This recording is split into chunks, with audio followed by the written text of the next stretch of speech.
It is not enough to be busy. So are the ants. The question is, what are we busy about? Man, when I first read those words from Thoreau, I felt them in my bones. It was like he had reached across a century and a half, looked me dead in the eye, and asked the one question I had spent my entire life running from. Let me tell you, I was the king of busy. I built a life that looked like a fortress from the outside, the titles, the promotions, the endless stream of accomplishments. But from the inside, it felt more and more like a prison cell I was decorating with my own exhaustion. I was running, friend, not towards some grand destiny, but away from a ghost in my own heart, a gnawing emptiness I refused to name. I'm sharing this because I have a feeling this message, this specific frequency, is meant for you.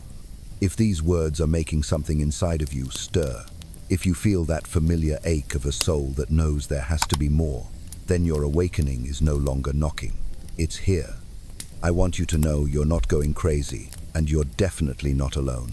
If you feel this, connect with this energy. Show me with a like, a subscription, and let your voice be heard in the comments. Just type, I resonate, or even just the number, 777 to affirm that you're on this path with me. It's time we started remembering who we are, together. Honestly, have you ever really, truly paused to wonder why some of us just can't seem to hit the off switch? I used to watch these guys, these titans of the modern world, and I'd see myself in them. The engine of their ambition was always in the red, running so hot you could practically smell the metal burning. Their exhaustion wasn't just a side effect, it was their badge of honor, a twisted crown of thorns they wore to prove their dedication. I remember my old boss, a guy who hadn't taken a real vacation in a decade. His family photo on his desk felt like a relic from another lifetime. I could see the cost in the faint tremor in his hand as he reached for his fifth cup of coffee, in the hollowed-out look in his eyes that no amount of success could fill. His soul, which I'm sure was once vibrant and full of fire, had become this quiet, almost imperceptible whisper, drowned out by the constant, grinding roar of the corporate machine. And I had to ask myself, why? What divine purpose is possibly being served by this slow, methodical self-erasure? From the outside, the world gives a standing ovation. They're seen as focused, driven, the absolute picture of success. But I know, because I lived it, that on the inside, in those dark, unlit corners of the heart, something is chasing them. It's a relentless, formless shadow, a primal terror that gets closer with every moment of potential stillness. So, what do? We run. We dare not stop, because the silence that would greet us is 1,000 times more frightening than the chaos of our endless tasks. The noise of doing has become our only sanctuary from the profound silence of simply being. Now, you have to understand something crucial. Most people, maybe even you, have bought into the grand illusion that this relentless drive, this workaholism, is all about pure, unadulterated ambition. It's packaged and sold to us as this noble hunger to succeed, this primal urge to build empires, to create a legacy, to be relentlessly productive. We're told this is the highest calling of a man. But that's not the whole truth, is it? Not even close. That's the story the system whispers in our ear, the convenient narrative it uses to keep its gears turning, greased with our own life force. The deeper truth, the one that visits you in those 3 a.m. moments of wakefulness, is that for many of us, this isn't about ambition at all. It's about avoidance. It's a desperate, headlong flight from an inner emptiness so vast, so profoundly terrifying, that any activity, no matter how soul-crushingly meaningless, feels infinitely safer than confronting it. I remember the psychoanalyst Erich Fromm pointing out that when a man cannot be his authentic self, he becomes what the world demands of him. And what does our modern world demand? It's simple, really. Keep moving, keep producing, keep performing, and whatever you do, for God's sake, pretend you're fine. Keep that smile plastered on, keep climbing that ladder, and never, ever look down into the void you're climbing away from.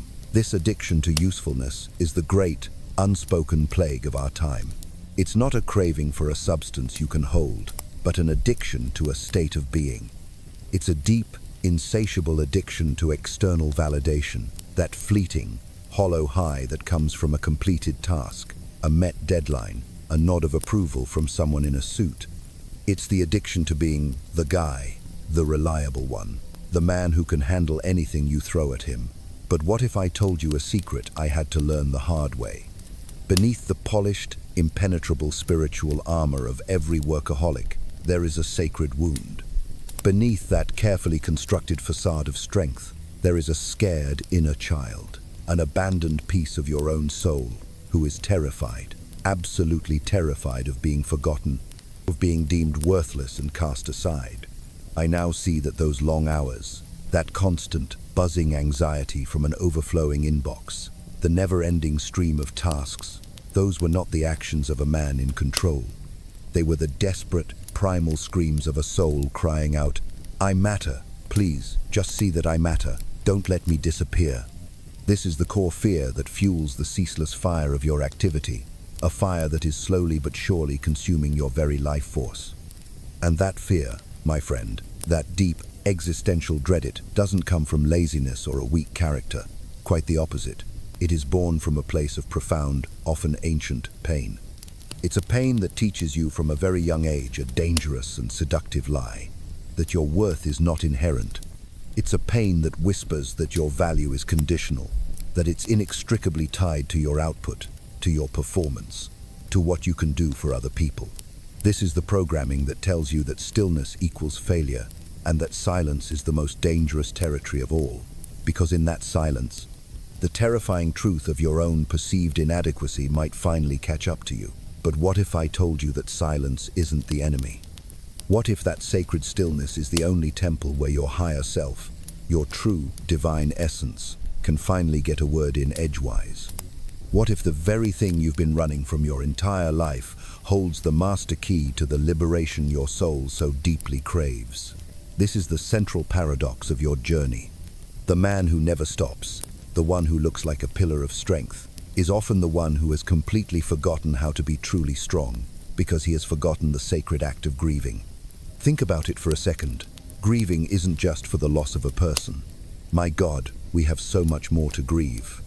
We grieve the loss of our untamed dreams, the loss of our childlike innocence, the loss of the man we were meant to become before the world handed us a script and told us to perform. But here's the thing about grieving. It requires stillness. It demands the raw courage to sit with profound discomfort, to feel the entire, messy spectrum of your emotions without reaching for a distraction. And stillness, in turn, requires a deep sense of safety. But in a world that only values and validates tangible results, where is the safe space for a man to simply be? Where is the sanctuary for him to fall apart, so that he can be reborn? It doesn't exist. So, what do? We perform. We overachieve. We grind ourselves down, not because we are divinely inspired to, but because we genuinely don't know how to stop. And with every promotion, every accolade, every hollow round of applause, the addiction gets a stronger grip. The more we're praised for our sacrifice, the more we become addicted to the very thing that is methodically, quietly, killing our spirit. The meetings will never end. The inbox will never be empty. But deep inside, a voice, your own true voices, whispering a haunting question: is this really living, or is this just a very polite, very respectable, and very celebrated way to die? The unvarnished truth is this: behind every hyper-productive man, there is a soul that has been exiled, cast out in favor of cold, hard, measurable efficiency. And that spiritual exile, it doesn't show up as tears or a desperate cry for help. Oh no, that would be too honest. It shows up as a calendar packed to the breaking point, as ever-looming deadlines, as those 3 a.m. emails you fire off into the digital void. That's the ghost in your machine. You're not weak for feeling the gravitational pull of this inner void. You're not broken for wondering if there's more to this existence than the relentless, soul-crushing hustle. You are simply someone who has been masterfully conditioned to survive instead of to live. But you must remember this divine truth. Survival is not the destination. It is merely the beginning of a much deeper, more sacred inquiry. Who are you without your to-do list? Who are you when the next project, the next goal, the next mountain to conquer fades away? More importantly, do you even remember how to be that man? Is he still in there? You've been led to believe your work ethic makes you honorable, that being constantly busy means you matter, and that your bone-deep exhaustion is the ultimate proof of your importance. But have you ever stopped to ask the most revolutionary question of all? Who truly benefits from you being perpetually tired? The truth is, workaholism isn't just tolerated in our modern society. It is meticulously engineered, glorified, celebrated, and rewarded. It's placed on a gilded pedestal for everyone to admire. But why? Because the system, the great, impersonal machine of culture and commerce, runs best when the people inside it are too damn exhausted to rebel. You don't question the machine when you're a vital cog within it. You don't critique the system when it rewards your suffering with status, a bigger paycheck, and a false sense of security. You don't stop to ask what any of this is for when everyone around you is clapping for your slow, graceful collapse. You are rewarded not for being whole, but for being useful. And believe me, that usefulness is a carefully calculated metric. It is measured, monetized, and relentlessly maximized. Your productivity has become their currency. Your burnout has become their business model. They don't want awakened men who feel deeply, who question the very foundation of the game.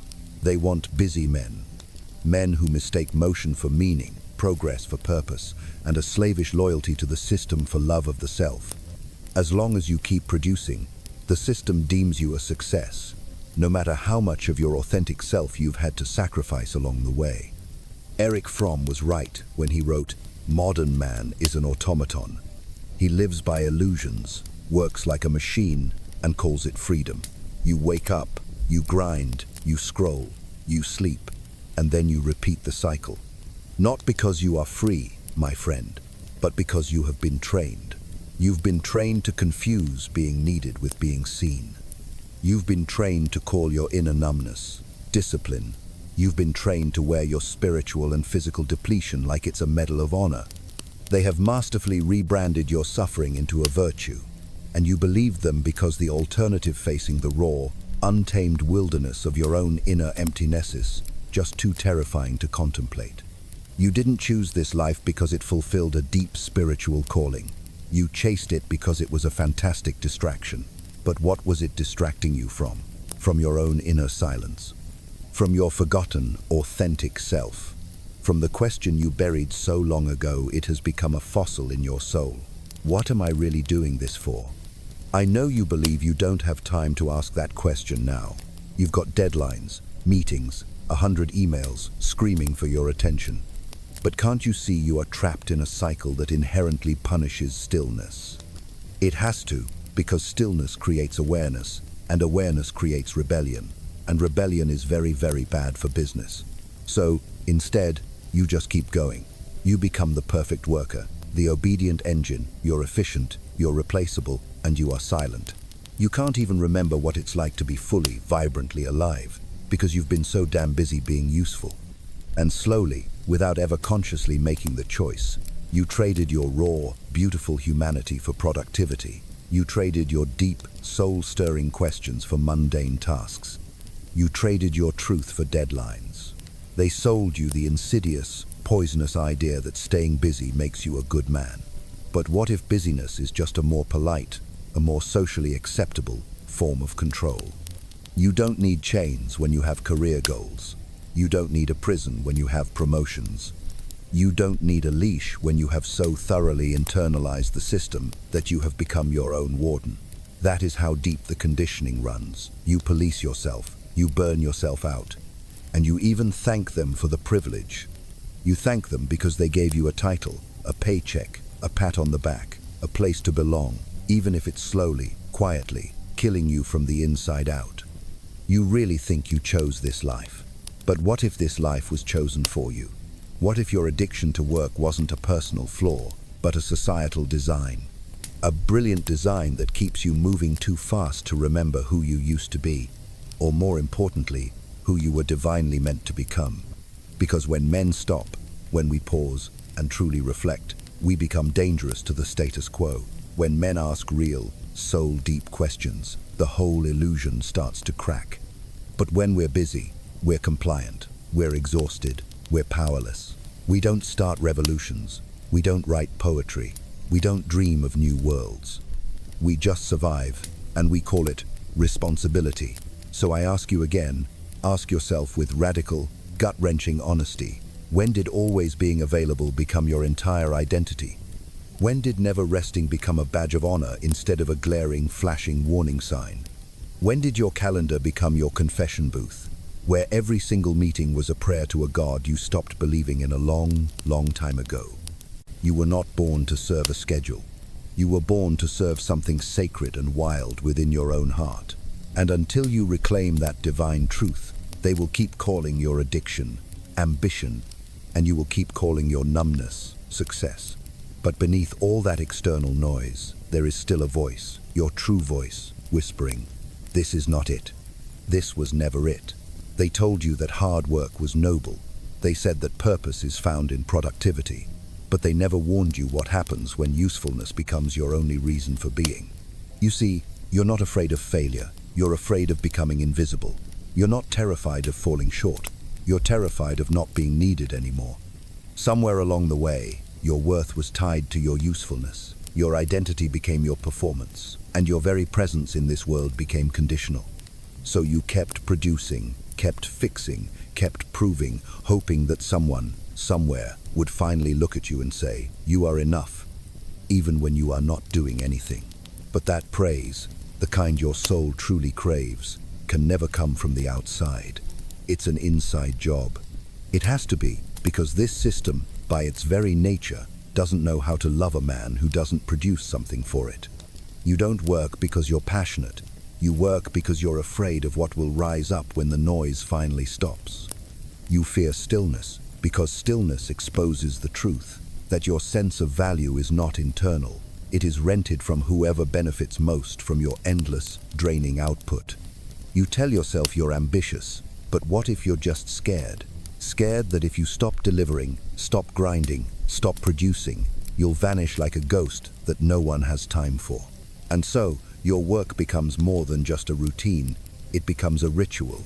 It becomes a sacred process, not of creation, but of self-soothing. You don't check your emails to move projects forward. You check them to silence the gnawing, buzzing anxiety in your chest. You don't say yes to another task because you have the capacity. You say yes because you're terrified of the echoing emptiness that comes with being irrelevant.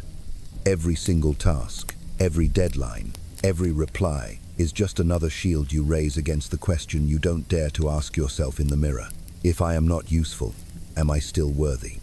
But you, my friend, you haven't truly played in years. You perform, you produce, you grind, and if you're brutally honest with yourself, you don't know how to stop. Because stopping feels like dying. Not a physical death, but a psychic one, the death of a persona, of a self that was built entirely on the shaky foundation of being needed by others. And in this world, that kind of manufactured self is rewarded. They call it hustle, they call it commitment, they call it leadership. But what if it's just another form of codependence, dressed up in a business suit? What if you don't truly know who you are without someone, anyone, needing something from you? What if your entire identity has become a reaction to everyone else's expectations? That, my friend, is not freedom. That is the most insidious kind of captivity. And the worst part is, you've convinced yourself that this cage is a comfortable home because they've decorated it with fancy titles, shiny achievements, and hollow praise. But no amount of external validation can ever fill the void in the soul of a man who does not believe in his own inherent worth. So you overcompensate. You stay busy. You make yourself indispensable, because that feels safer than being seen and truly seen, without the armor, without the accolades, without the output. And yet, deep down, you are exhausted. Not just physically, but existentially. You're tired of performing. You're tired of measuring your value in tasks completed. You're tired of living a life that only applauds you when you disappear into the very illusion of usefulness. But you don't know another way, because you were never shown one. No one ever taught you how to exist without proving yourself first. No one ever told you that your value was never meant to come from your productivity, that you, as you are, in your very being, are enough. Even when you're not fixing something, even when you're not available, even when you're just being. But you won't believe that until you stop running, until you stop numbing, until you dare to sit in the sacred silence and meet the man behind the performance. He might be scared, he might feel lost. He might not have all the answers, but he is real, and he is still in there, underneath the noise, underneath the desperate need to be useful. He is waiting for you to remember that you are more than what you do. You are not a machine, you are not your calendar, you are not your output, you are a soul. And that soul is worthy, even in stillness, especially in stillness. You tell yourself you work because you love it, that you're just driven, ambitious, focused. But what if that's not the full story? What if the real reason you cannot stop working has nothing to do with passion and everything to do with a pain you refuse to face? There is a part of you that you've buried deep, a softer part, a wounded part, a part that yearns to be loved, not for what you do, but for who you are. But you don't let that part speak, because somewhere in your past, you were punished for softness, mocked for vulnerability, abandoned when you needed understanding the most. So you learn to perform instead of feel, to excel instead of express, to achieve instead of ask for help. And that part of you, the one that still longs for unconditional love, it didn't die. You just buried it beneath a mountain of achievements and called it a career. Carl Jung called it the shadow, the rejected parts of ourselves that we are too ashamed to show, too scared to feel, too conditioned to accept. But here's the catch. What you suppress does not disappear. It festers, it leaks, it finds ways to come back through the cracks in your control. You think you're in charge, but you're not. The shadow is, every time you overwork, overcommit, overprove. It is the shadow speaking, not in words, but in behaviors you cannot stop, in cycles you cannot break, in an exhaustion you call success. Because your deeper self is not trying to win, it's trying to be seen, to be accepted, to be integrated. But instead of listening, you silence it with busyness, with tasks, with noise. And that silence is what is really killing you. You don't hate rest. You fear what will rise when everything finally gets quiet. Because in that silence, the truth appears. You never hated being weak. You hated being unseen. You never hated slowing down. You hated what it reminded you of that moment in your childhood when you learned you weren't enough unless you were impressive. So now you impress, you achieve, you become the responsible one, the strong one, the always available one. But deep down, you resent it. You resent that no one sees how heavy the armor is, how tired you are of pretending to be okay. But admitting that feels like failure, so you keep the mask on, you keep grinding, and you call it purpose. But what if your work ethic isn't strength? What if it's punishment? What if you're not striving, you're self-harming? Because that's what happens when the shadow drives you. You don't grow, you repeat. You chase validation because self-worth feels foreign and unsafe. You fear being soft because soft once got you hurt. So you become hard, relentless, unbreakable. But in becoming unbreakable, you forget how to feel, how to rest, how to receive love without first earning it. And now, you don't know how to stop because stopping feels like failure. It feels like letting the shadow win. But Jung said something incredibly powerful. One does not become enlightened by imagining figures of light, but by making the darkness conscious. The only way out is through. You can't hustle your way into healing. You can't perform your way into peace. You have to meet the parts you buried. Sit with them, listen to them, let them breathe. Because behind your obsession with achievement is a younger version of you, still waiting for permission to exist without performance. And that is the shadow, and he is not your enemy. He is your keynote to more success, but to wholeness. And wholeness is the only thing strong enough to carry you through the rest of your life without breaking you along the way. You thought burnout was a glitch, a momentary failure, something to fix with a vacation, a new planner, a little more sleep. But what if burnout isn't a scheduling issue? What if it's a spiritual one? What if burnout is not your body breaking, but your soul trying to speak? Because when you're exhausted, you're not just low on energy, you're disconnected from yourself, from meaning, from the truth you've been trying to outrun. You feel hollow, not because you worked too hard, but because you forgot why you started. And no retreat, no break, No time off can restore a man who's forgotten what he's even trying to return to. This isn't fatigue, this is spiritual dehydration. This is your essence crumbling under the weight of a life that looks successful on the outside but feels empty on the inside. You keep telling yourself, I just need a break. But the truth is, you need a rebirth. You need something deeper than a weekend away and a few hours of rest. You need to remember who you are when you're not being consumed by who they told you to be. Nietzsche once said, be careful how you spend your days, because they become your destiny. And you've been spending your days trying not to drown in other people's expectations. But here's the thing, burnout isn't failure, it's initiation. It's not the end, it's a sacred collapse, a necessary destruction of the identity that was never truly yours. Burnout forces you to face the question you've been avoiding for years. Who am I when I'm not performing? It pulls back the curtain. It reveals the truth that the version of you that could survive in this system was never built to thrive. You don't hit rock bottom because you're weak. You hit it because you're done pretending, because the life you've built no longer fits the soul you've outgrown. So the system calls it burnout, but your spirit calls it awakening. Your calendar calls it overload, but your heart calls it enough. Enough pretending, enough performing, enough chasing approval from people who don't even know who you really are. This is not just exhaustion, it's transformation in disguise. And like every transformation, it begins in darkness, in the unraveling, in the quiet, agonizing crumbling of everything that once held you together.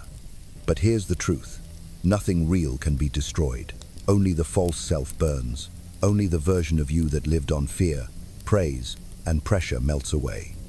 And in that fire, a new self begins to form, not one addicted to usefulness, not one desperate for control, but one anchored in truth, in wholeness, in something deeper than performance. Because what you truly need is not another achievement, but a return to your center, to your breath, to the small, still voice you silenced so you could keep moving. You don't need to be fixed, you need to be felt. You don't need to do more, you need to feel more. And yes, that hurts. Yes, it's terrifying, because it means letting go of the identity that made you feel safe, even as it was destroying you. But hear this, the moment you surrender to the burn, you begin to rise. Not as the man who always has it together, but as the man who is finally honest about the cost of keeping it together. You rise, not through strategy, but through surrender. You rise by no longer apologizing for being human in a system that worships machines. Burnout isn't your enemy, it's your threshold, your invitation to become something real. And on the other side of that fire is a man who no longer runs from silence, who no longer needs to be useful to feel worthy. A man who finally knows that rest is not weakness, it's resurrection. You thought healing meant rest, that if you could just stop long enough, you'd finally feel whole again. But rest alone can't heal a man who believes his worth is measured in output. Because true healing isn't about doing less, it's about becoming more whole. You don't need fewer hours, you need a different story. The story where you are no longer a tool, but a soul. Not a resource, but a being. You're not a machine, you're not a function, you're not an asset. You are a living, breathing, feeling creature with depth, with hunger, with wounds that don't show up on spreadsheets. And healing begins when you finally stop treating yourself like a product to be optimized. Erich Fromm once said, "You work in order to live, you do not live in order to work." But the world you live in has reversed that. It has convinced you that meaning comes from productivity, that rest must be earned, that existence must be justified through effort. But you don't need to justify being here. You already are, and that is enough. The truth is, you don't need to do less, you need to do differently, from a different center, a different consciousness.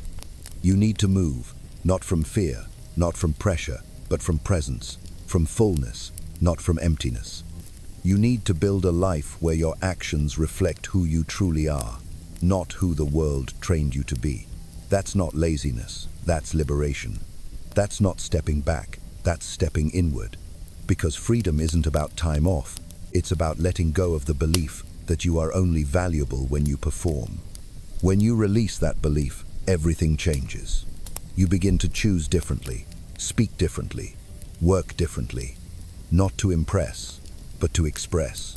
Not to prove, but to create. Not to escape yourself, but to honor yourself. And that's when something sacred happens. You return to your center, the place within you that isn't driven by urgency, that isn't addicted to praise, that isn't afraid of stillness. The part of you that was never broken, only buried. And in that place, work becomes a gift, not a burden, a choice, not a sentence. It flows from abundance, not from lack. And suddenly, success doesn't feel like pressure. It feels like alignment, because now you're moving with life, not against it. You're no longer reacting to old wounds. You're responding from wholeness. You're no longer defined by productivity. You're defined by presence. You finally understand. You don't have to stop working to reclaim your soul. You just have to stop abandoning it every time you open your laptop. You just have to remember you were never meant to be efficient. You were meant to be fully alive. And when you root yourself in that, you become unshakable. Because your worth is no longer for sale. Your time is no longer up for auction. Your attention is no longer owned by systems that never cared if you disappeared. Now you work with intention. Now you rest without guilt.